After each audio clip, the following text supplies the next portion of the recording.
দেশ আৰু জাতিয়ে তেওঁলোকৰ এই ত্যাগক সদায় স্মৰণ কৰিব যেতিয়ালৈকে বীৰ লাচিত সেনা অসম আছে জেলত জেগা খালি থবলৈ চৰকাৰক অনুৰোধ কৰিছো কথাটো হৈছে আমাক কোনে সমালোচনা কৰিব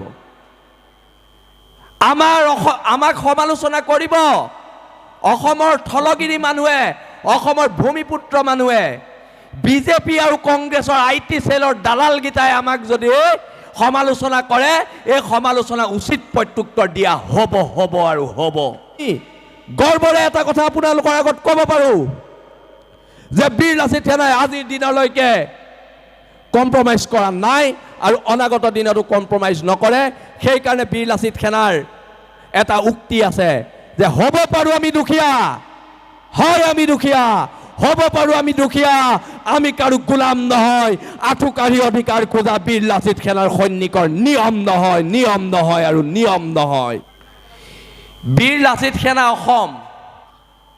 অসমৰ জাতীয় জীৱনৰ ইতিহাসত এটা সত্তা যিটো সত্তাক বাৰে বাৰে ধ্বংস কৰিবলৈ বিচৰা হৈছে কিন্তু বাৰে সকলো ভাগৰি পৰিছে যিমানবাৰ ধ্বংস কৰিব বিচৰা হৈছে সিমানবাৰ তাতকৈ উগ্ৰ ৰূপত বীৰ লাচিত সেনা অসমত ওলাই আহিছে আৰু আমাৰ এই অৱধাৰিত গতিক কোনো ৰুদ্ধ কৰিব নোৱাৰে সি লাগিলে যোনেই নহওক আমাৰ এই গতিক সমালোচনা কৰিব পাৰিব কাৰণ আমি সমালোচনাৰ ঊৰ্ধত নহয় কিন্তু আমাৰ এই গতিক ৰুদ্ধ কোনো কৰিব নোৱাৰে সেইটো স্পষ্ট কথা তাৰ যেতিয়া জাতীয় জীৱনত আমি আছো আমাক সমালোচনা কৰিব নিশ্চয়কৈ আমাৰ ভুল হ'লে আমাক সমালোচনা কৰিব আমি সমালোচনাৰ ঊৰ্ধত নহয় কাৰণ আমি ভগৱান নহয় কিন্তু কথাঞ্জিয়া দিৱসৰ বীৰ লাচিত সেনা অসমে পালন কৰা দ্বিতীয় বাৰ্ষিক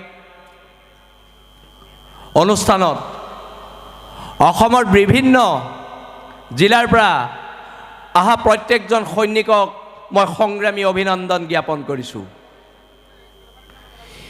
বীৰ লাচিত সেনা অসম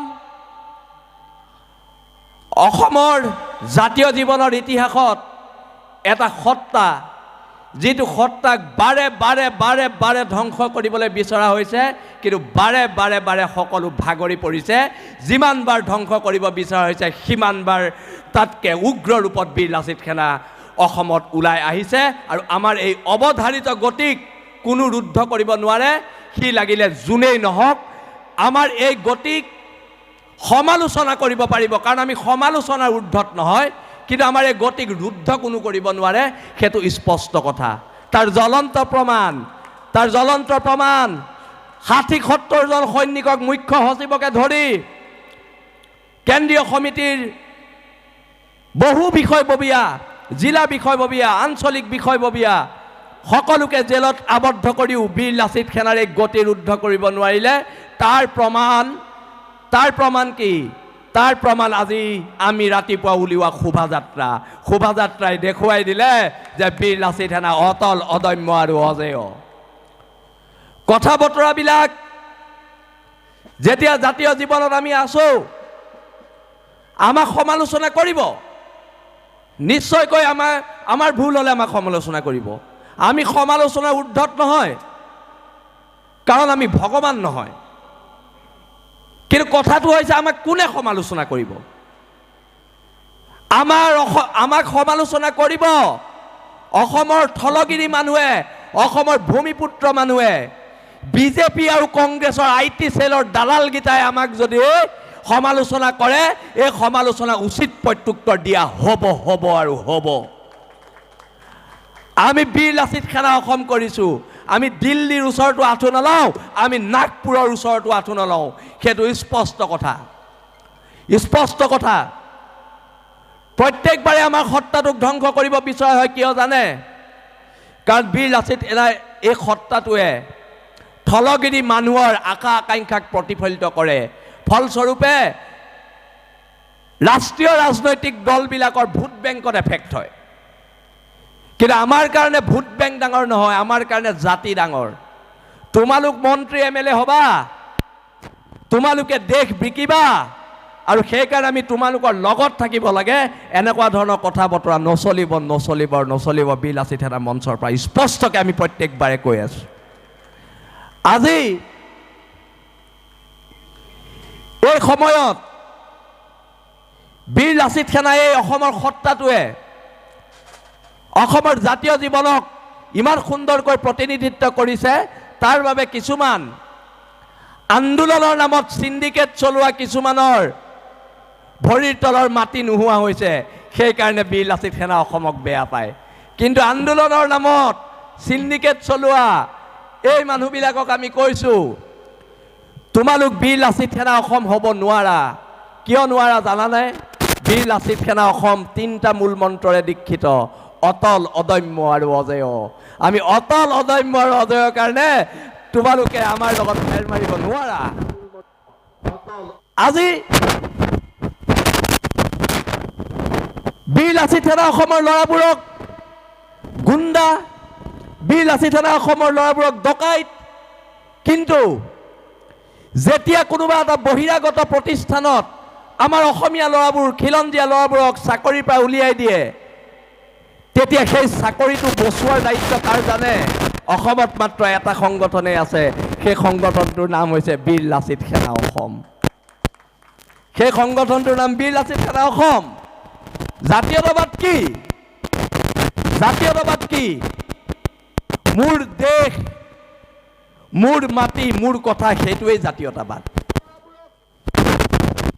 আজি বীৰ লাচিত সেনা অসমৰ ল'ৰাবোৰক ডকাই, কিন্তু 2019-20 চনমানৰ কথা,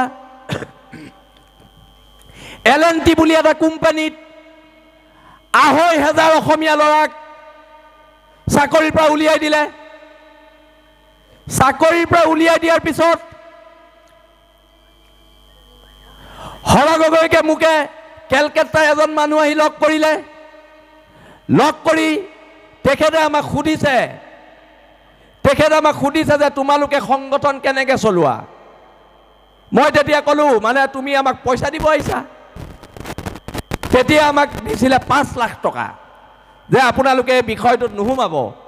তেতিয়া হৰ গগৈ আৰু মই ক'লো যে তই আজি অসমৰ পৰা যাব নোৱাৰিবি, এতিয়াই লেপটপ খুলি 2,500 ল'ৰাৰ চাকৰি দে।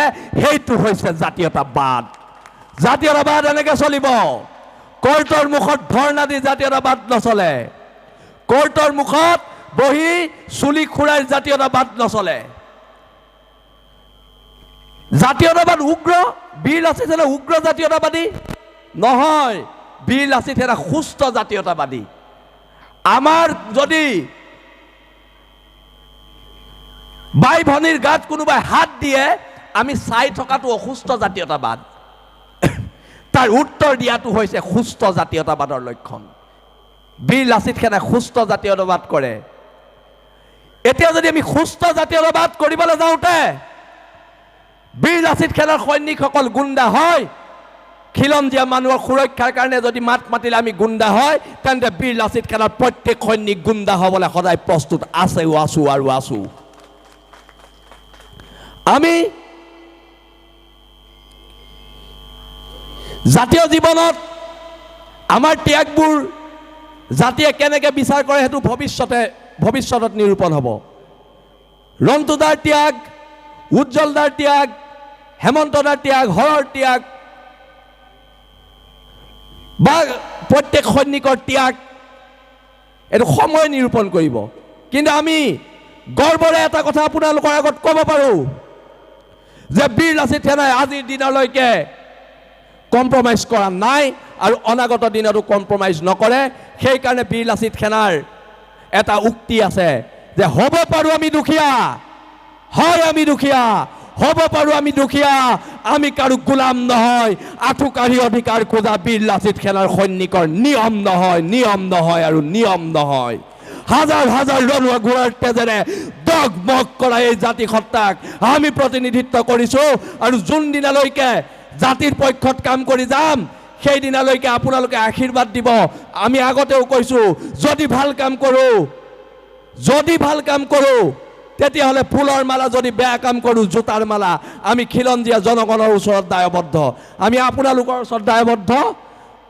শেষত মই যিখিনি সংগ্ৰামী সতীৰ্থ, মুখ্য সচিব ৰন্তু পানী ফুকনকে প্ৰমুখ্য কৰি যিসকল সংগ্ৰামী সতীৰ্থই কাৰাগাৰৰ পৰা ওলাইছে 4 মাহ কাৰাগাৰত থাকি ওলাইছে মই আমাৰ সকলো সৈনিকক ইয়াত উপস্থিত থকা থিয় হৈ এটা হাত চাপৰি দিবলৈ অনুৰোধ কৰিলোঁ তেওঁলোকৰ সকলোৰে কাৰণে এটা হাত চাপৰি দেশ আৰু জাতিয়ে তেওঁলোকৰ এই ত্যাগক সদায় স্মৰণ কৰিব যেতিয়ালৈকে বীৰ লাচিত সেনা অসম আছে জেলত জেগা খালী থবলৈ চৰকাৰক অনুৰোধ কৰিছোঁ জেললৈ গৈ থাকিম আহি থাকিম গৈ থাকিম আহি থাকিম কিন্তু কোনো কাৰণত ব' ডাউন কৰা নহ'ব কোনো কাৰণত নহ'ব এইখন এখন সংগ্ৰাম যিদৰে ব্ৰহ্মপুত্ৰক কোনো ভেটিব পৰা নাই বীৰ লাচিত সেনাৰ এই গতিকো কোনো ভেটিব নোৱাৰে সকলোৱে একেলগে কওক জয় আই অসম জয় আই অসম জয় আই অসম বহুত বহুত ধন্যবাদ